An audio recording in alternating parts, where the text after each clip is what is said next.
बिहारियों के बिना किसी राज्य का काम नहीं चलने वाला है, चाहे वो गुजरात हो या चाहे वो महाराष्ट्र हो। कभी भी बिहारी बोझ नहीं बनता है, जहां जाता है वहां का बोझ उठाता है, वो कहीं बोझ नहीं बनता। बिहार का लोग तो वहाँ पर महाराष्ट्र के समृद्धि को उजागर कर रहा, ऊंचा कर रहा है, मेहनत मजदूरी करता है। बिहार और यूपी के लोगों को जो मजदूर हैं, पूरे देश में जो है मांग उठती है, लोग डिमांड करते हैं। अगर वो ना जाए तो उनकी जिंदगी जो है ठप हो जाएगी दूसरे राज्यों की। पलायन पर बिहार के नेताओं का बयान आप देख लीजिए, यही रहा है कि बिहार के बच्चे अगर दिल्ली में न रहें, बॉम्बे न रहें, पंजाब न जाएं तो वहां की व्यवस्था ठप पड़ जाएगी।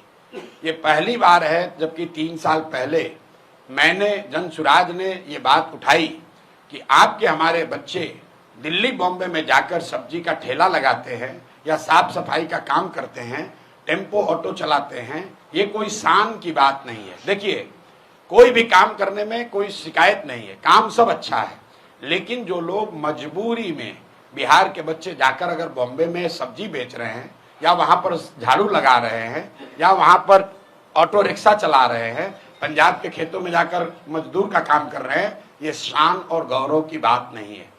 आप नीतीश कुमार का बयान देखिए, लालू जी का, तेजस्वी का बयान देखिए। ये लोग हमेशा यही कहते हैं कि बिहारियों की हर जगह डिमांड है।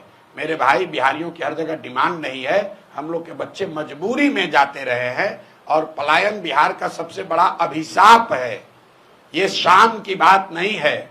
शान की बात तब होती जब हम लोग यहाँ पर सब्जी उगाते और रेफ्रिजरेटेड ट्रेन से वो सब्जी दिल्ली जाती और तब हम लोग कहते कि अगर हम लोग से उलझोगे तो तुम्हारा खाना पीना दाना बंद कर देंगे। तो पलायन की बात उठाई है हम लोगों ने, क्योंकि गांव गांव में जाकर देखा कि इसका आर्थिक सामाजिक कितना बड़ा इसका नुकसान है। आप जरा इसको दूसरे तरह से समझिए। मध्यम वर्गीय परिवारों में किसी का पति 10-15 दिन बाहर चला जाता है तो लोग कहते हैं भैया 10 दिन से इनका पति बाहर है।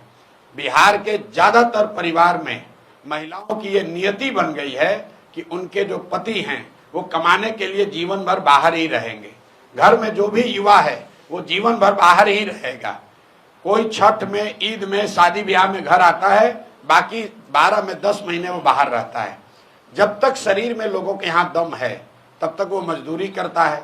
60-65 वर्ष का हो जाएगा तो बूढ़ा जब हो जाएगा, मजदूरी नहीं कर सकता है तो गांव आता है।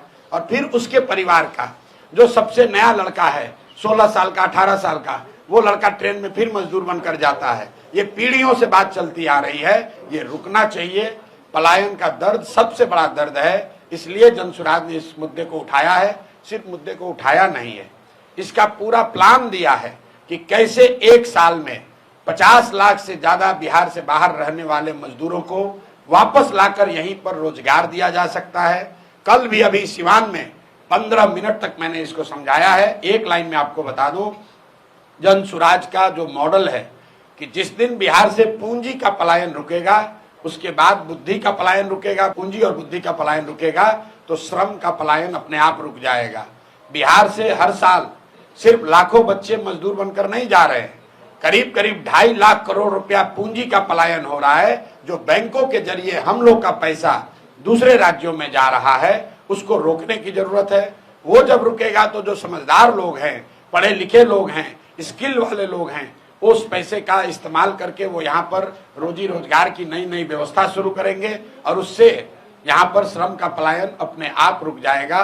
1 साल में, जनसुराज का वादा है, 1 साल में किसी भी व्यक्ति को मजबूरी में, अंडरलाइन कर रहे हैं मजबूरी में, स्वेच्छा से जाना चाहते हैं जाइए, लेकिन मजबूरी में अपने बच्चों का पेट भरने के लिए हरियाणा, पंजाब, दिल्ली, बॉम्बे जाने की जरूरत नहीं पड़ेगी।